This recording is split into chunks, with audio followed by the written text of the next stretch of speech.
केंद्रीय हवामानशास्त्र विभाग अर्थात IMDनं देशभरातील हवामानाचा आढावा घेत असताना महाराष्ट्रातील काही जिल्ह्यांना भयंकर पावसाचा रेड अलर्ट जारी केला असून काही प्राथमिक अंदाज व्यक्त केलेत, जिथं महाराष्ट्रावरही कमी दाबाचा पट्टा आणि चक्राकार वाऱ्याचे परिणाम होत राज्यावर आज रात्रीत या 7 जिल्ह्यांमध्ये भयंकर मुसळधार पावसाचा इशारा दिलाय।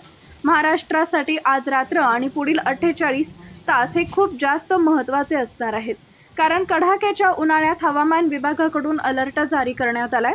हवामान विभागाकडून या जिल्ह्यांना सतर्क राहण्याचा इशारा दिलाय। हवामान विभागानं भयंकर गारपीट आणि अवकाळी पावसाचा इशारा देण्यात आलाय। महाराष्ट्रात पुढील 2 दिवस मेघगर्जनासह विजांच्या कडकडाटासह तुफान अवकाळी पावसाची शक्यता वर्तवण्यात आली आहे।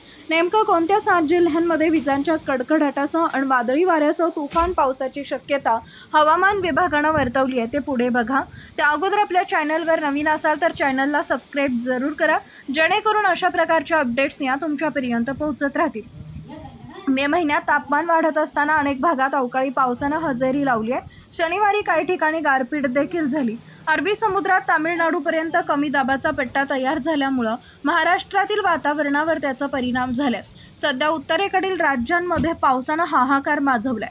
भारतीय हवामान खात्याकडून आताही महाराष्ट्रातील काही भागात रविवारी वादळी वाऱ्यासह पावसाची शक्यता व्यक्त केली आहे। हवामान विभागानं दिलेल्या अंदाजानुसार आज रात्रीत आणि पुढच्या 3 दिवसात पुणे, सातारा, सांगली, कोल्हापूर, नाशिक, जालना, बीड, छत्रपती संभाजीनगर, अमरावती, अकोला आणि यवतमाळ या जिल्ह्यांमध्ये पावसाचा जोर अधिक असेल।